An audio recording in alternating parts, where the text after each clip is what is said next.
সভাপতি আব্দুল্লাহ শেখ ডাঙৰীয়াৰ লগতে ইউথ কংগ্ৰেছৰ সমূহ বিষয়ববীয়াসকল, ইয়ং ব্ৰিগেডৰ সভাপতি ৰাহুল আমিনৰ লগতে তেখেতৰ সমূহ বিষয়ববীয়াসকল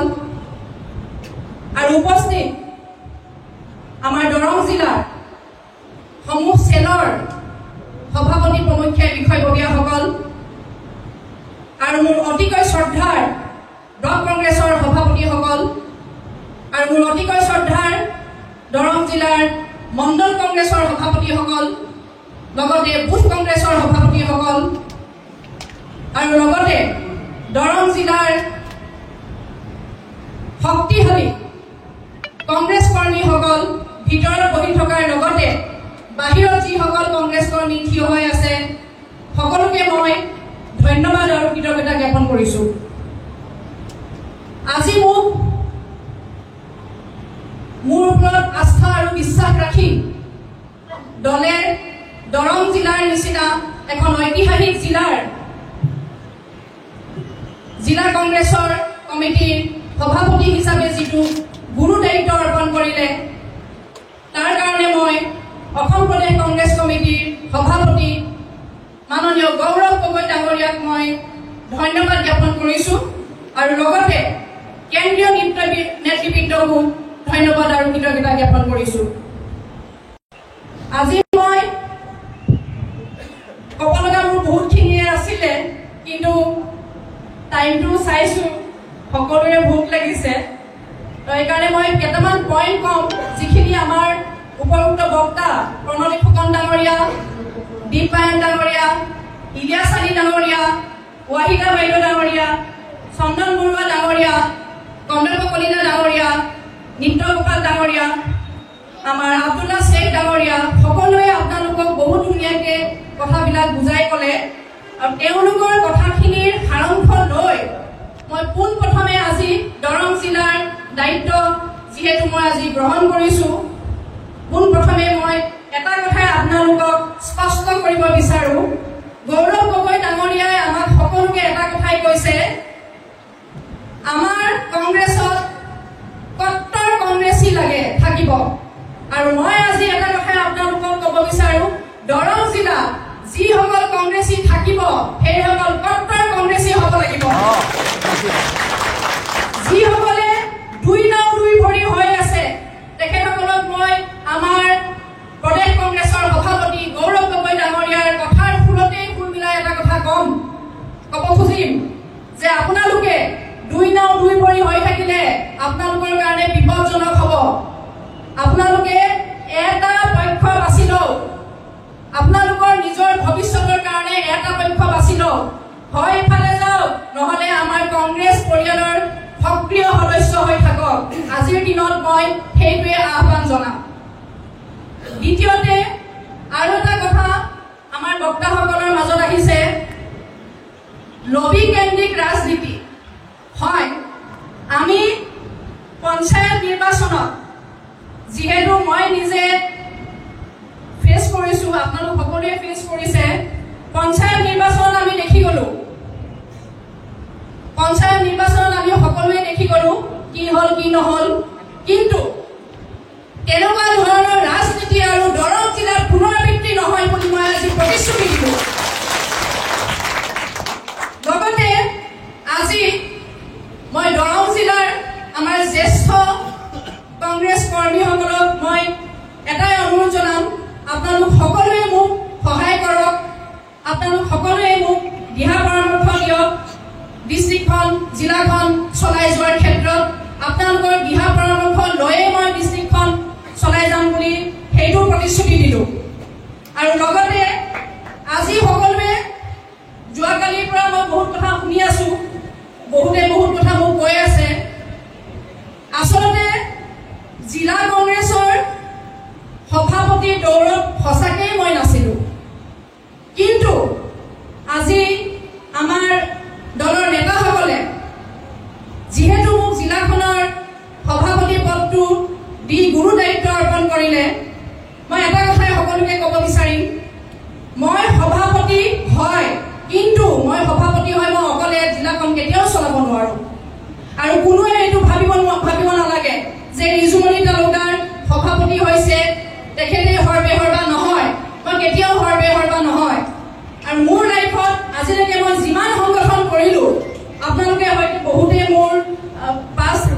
বহুতে নাজানে আৰু বহুতে জানে তো যিসকলে জানে সেইসকলেতো জানেই আৰু যিসকলে নাজানে সেইটো লাহে লাহে জানি থাকিব মই যিমান সংগঠন কৰিলোঁ সেই সংগঠনত আজিলৈকে মই কেতিয়াও শিকা নাই যে অকলে সিদ্ধান্ত লৈ কাম কৰা আমি সকলোৱে একেলগে মিলি একেলগে আলোচনা কৰি আজি ইউথ কংগ্ৰেছ ইউথ বুলি আমি তেখেতসকলক নেগলেক্ট নকৰি আজি NSY ষ্টুডেণ্ট ইউনিয়ন বুলি ষ্টুডেণ্ট ছাত্ৰ সংগঠন বুলি আমি নেগলেক্ট নকৰি গোটেইসকলকে একেলগে লৈ আমি আমাৰ সংগঠনটো আগুৱাই লৈ যাব লাগে বুলি মই ভাবোঁ আৰু মই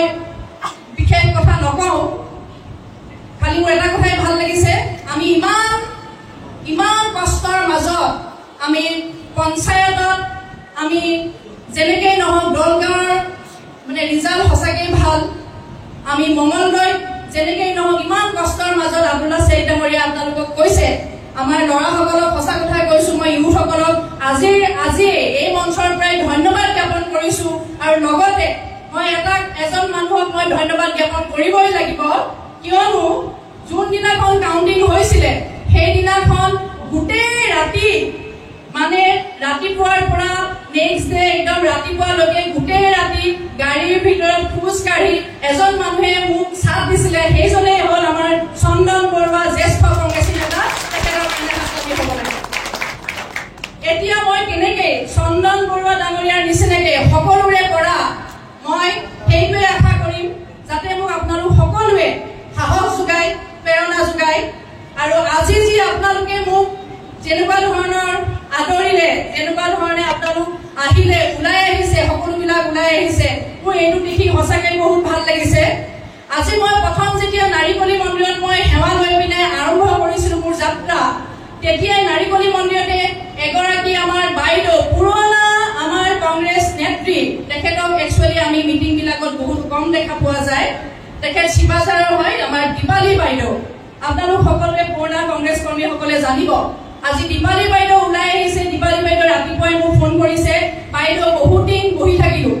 কিন্তু এতিয়া আপুনি আহিছে আপুনি মানে মহিলা হিচাপে মোৰো কাম কৰিব মন গৈছে অহাকালিৰ পৰা মই সম্পূৰ্ণ ফ্ৰী আপুনি মোক য'তেই যেনেকৈ দায়িত্ব দিয়ে মই তেনেকৈ কাম কৰিম আৰু সঁচা কথা কৈছোঁ আজি নাৰিকলী মন্দিৰত তেখেতৰ এই কথাটো শুনি পিনে মোক বহুতেই ভাল লাগিছে আৰু মই এই মঞ্চৰ পৰাই আজি মই এটাই আশা কৰিম আমাৰ মহিলাসকল যিখিনি আমাৰ মহিলা বিষয়ববীয়াসকল আছে এইসকলক মই এটাই অনুৰোধ কৰিম আমাৰ বহুত মহিলা সোমাই আছে বহুত মহিলা আছে ওলাই আহিবলৈ বিচাৰে তেখেতসকলক আমি তেখেতসকলৰ ঘৰত গৈ তেখেতসকলৰ ওচৰত গৈ আমি তেখেতসকলক ওলাই আনিবৰ কাৰণে যত্ন কৰিব লাগিব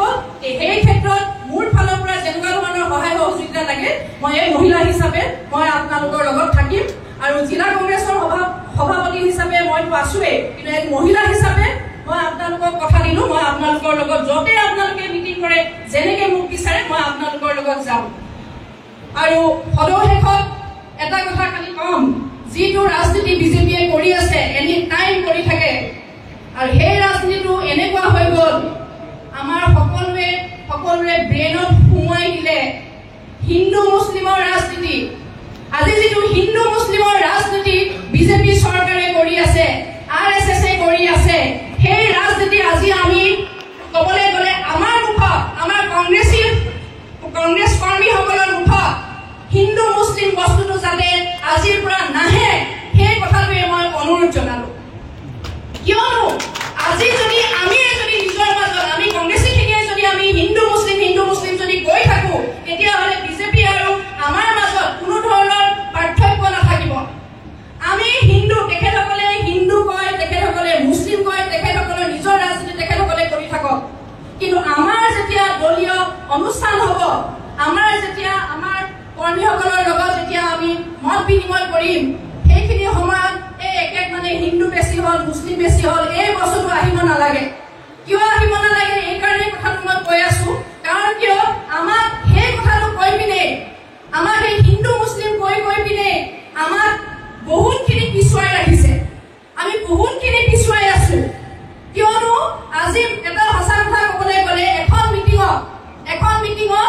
কোনোবাই যদি কয় এই মুছলিম মানুহজন টুপি পিন্ধি আহিছে সন্মুখত বহিব নালাগে মই কুৱেশ্যন কৰিম যে কিয় নালাগে বহিব নালাগে সন্মুখত চব বহিব লাগে আমি কংগ্ৰেছ কৰ্মী হয়